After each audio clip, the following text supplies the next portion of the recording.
365 দিন আপনি ইনসাফের সাথে ভাবেন, খোদার একটা বছর কোনদিন ফজরের নামাজ পড়বে না? হায় হায়, এটা কি আশ্চর্য! আরে মুসলমানের বাচ্চা, তুই এভাবে আল্লাহরে ভুললি কেমনে? ওই মায়ের সন্তান আল্লাহরে এভাবে ভুললি কেমনে বন্ধু? কেমনে রে ভুললি ভাইয়া? মাকে মানুষ এতদিন ভুলে থাকে, বাপকে এতদিন ভুলে থাকে মানুষ। হ্যাঁ, কোন মা যদি বলে 6 মাসের পরে, পুত তুই কেমনে রে পারলি, পুত তুই আমারে একটা ফোন দিলি না গত 6টা মাসে, তুই কেমনে পারলি? আমি কি তোর সেই মা না যে মা তোরে আমি 9 মাস গর্ভে ধারণ করেছি? আমি তো সেই মা যে মা তোরে 2টা বছর বুকের দুধ খাওয়াইছি। এই কথা বলে যদি কোনো মা কাঁদা দেয়, আমার বাপ বলেন তো পাষাণ সন্তানের কলিজাটা তো নরম হয়ে যাবে, হবে কি না বলেন? হবে না? তো রব্বুল আলামিন জানতে চাইছে, ইয়া আইয়ুহাল ইনসান মা গাররাকা বিরাব্বিকাল কারীম। আল্লাহ বলছে, বান্দা আমার মতো দয়ালু মেহেরবান মাওলা, যে তোমারে খাওয়াইলাম, পরাইলাম, অন্ন দিলাম, বস্ত্র দিলাম, রিজিক দিলাম, খাদ্য দিলাম, পানীয় দিলাম, আসমান দিলাম, জমিন দিলাম, চন্দ্র সূর্য গ্রহ নক্ষত্র, আলো বাতাস রোদ বৃষ্টি 24 ঘন্টা দিলাম, শরীরের সক্ষমতা দিলাম, প্রতিটা নিঃশ্বাসের যোগ্যতা দিলাম, এমন দয়ালু এমন মেহেরবান মাওলাকে ছেড়ে তুমি কেমনে ধোঁকা খাইলা বান্দা? মা গাররাকা, কে তোমাকে ধোঁকা দিল? আমি আল্লাহর চাইতে কোন বন্ধু পেলা? আমার চাইতে আপনজন কাকে পাইলা বান্দা, যাকে পেয়ে আমার মতো মাওলাকে ছেড়ে দিলা? বলো ভাইয়া, বলো বাপ।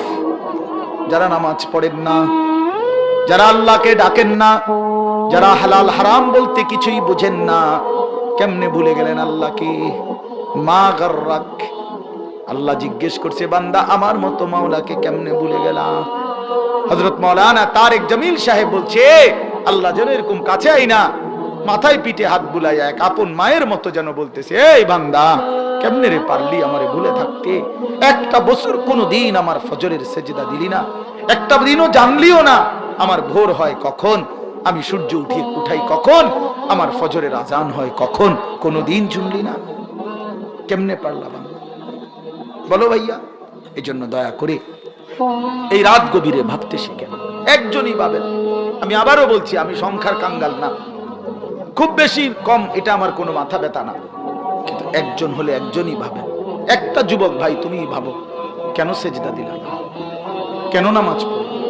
দিন রাত কত হাজার নারী দেখলে তোমার তৃপ্তি হবে ভাইয়া? কত উলঙ্গ ছবি দেখলে তোমার স্বস্তি হবে ভাইয়া? তোমার শখ মিটবে কোন দিন? তোমার তৃপ্তি হবে কোন দিন? খোদার কসম, গুনাহ তৃপ্তি দেয় না। সারা পৃথিবীর সব নারী উলঙ্গ করে দেখলেও তোমার তৃপ্তি হবে না। সারা সব সাগরের পানি মদ বানায় দিলেও নেশাখোরের তৃপ্তি হয় না। তৃপ্তি হয়। জুয়ারি কখনো তৃপ্ত হয় না, নেশাখোর কখনো তৃপ্ত হয় না, হারামখোর কখনো তৃপ্ত হয় না। এই জন্য আমি অনুরোধ করছি, আমরা প্রত্যেকেই ফিকির করি আমাদের জিন্দেগি আখিরাত। আমরা মুসলমান, আমরা মুমিন, আমরা মুমিন। কোরআন শরীফে আছে, আল্লাহ তাআলা জিজ্ঞেস করছে, ফাবি আইয়ি হাদিসিন বাদাহু ইউমিনুন। প্রিয় ভাই, আমার এই শেষের কথাগুলো শুনেন। আল্লাহ তাআলা বলছে, বান্দা আমি 23টা বছর কোরআন নাজিল করেছি। আল্লাহ নিজে 23 বছর কোরআন নাজিল করছে। আল্লাহ বলছে, বান্দা আমি কোরআনে এক একটা কথা বারবার বারবার বলছি, এতবার বললাম, এতভাবে বললাম, আমার রাসূলের মাধ্যমে বললাম। আমার বন্ধু 23টা বছর চোখের পানি ফেলছে, তোমাদের দুয়ারে দুয়ারে, দাঁড়ে দাঁড়ে আখিরাতের কথা ফেরি করছে। আল্লাহ বলে, বান্দা এরপরে বলো আমি আর কিভাবে বললে, কোন কথা বললে, আর কতবার বললে তুমি আমার কথা মেনে নিতা? তুমি বলো, বলো। একজন বেনামাজি সন্তান, তুমি বলো ভাইয়া, তোমার আল্লাহ আর কতবার বললে তুমি নামাজ পড়তা? বলেন। একজন বেহায়া নারীকে, বেপর্দা নারীকে বলেন, বোন আর কতবার নিষেধ করলে তুমি পর্দা ছেড়ে দিতা, পর্দা করতা, বেপর্দিগি ছেড়ে দিতা, কতবার বললে? এই জন্য বন্ধু আল্লাহ জানতে চাইছে যে, বান্দা বলো না আমি আর কতবার বলতাম? আমি 23 বছর বলার পরেও তোমার দিল নরম হইল না? তোমার দিল নরম হইল না? নবী সাল্লাল্লাহু আলাইহি সাল্লামও হাসরের ময়দানে বলবেন, উম্মত আমি 23 বছর কেঁদেছি তোমাদের জন্য, আমি 23 বছর কষ্ট করেছি। তায়েফের রক্তে আমার শরীর রক্তাক্ত হয়ে গেছে। উহুদের দান করা শহীদে আমি উহুদের ময়দানে পড়েছিলাম। আমি পেটে ক্ষুধার কষ্টে 2টা পাথর বেঁধেছিলাম। উম্মত, আমি জানতে চাই উম্মত, আমি আর কত কাঁদলে, কত রক্ত ঝরাইলে, কত পেটের ক্ষুধা সইলে, আর কত কষ্ট করলে তোমরা আমারে মানতা, আমার কথা শুনতা, আমাকে অনুসরণ করতা? বলো উম্মত, এটা কি আমল নামা নিয়ে আসছো যেটা দিয়ে আমি সুপারিশ করব? আমি এই আমল নামা কেমনি দেখাবো মালিকের সামনে? নবীজির সামনে আপনি যখন আমল নামা দিবেন, সুপারিশের জন্য বলবেন যে ইয়া রাসূলুল্লাহ, এই যে আনিসুর রহমান আশরাফি, আমার নাম এটা, আপনি আমার আমল নামাটা দেখে সুপারিশ করেন।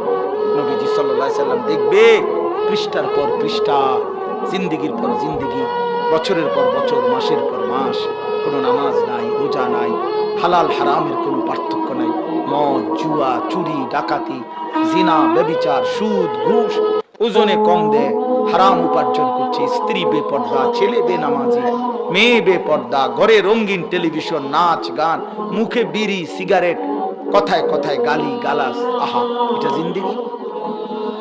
এটা জীবন? আল্লাহ নবী সাল্লাল্লাহু আলাইহি সাল্লাম বলবেন, উম্মত, আমি শ্রেষ্ঠ নবীর শ্রেষ্ঠ উম্মত হিসাবে তুমি আমার এটা কি দিলা? তুমি আমার এত বড় বেইজ্জতি কেমনে করলা? এত বড় অপমান কেমনে করলা? আমি এই আমল নামা নিয়ে মালিকের সামনে কেমনে দেখাবো? বলেন। অতএব বাপ, ফিকির চাই, ইনসাফের সাথে ভাবেন। ওয়ালতানজুর নাফসুম মা কদ্দামাত লিগাদ।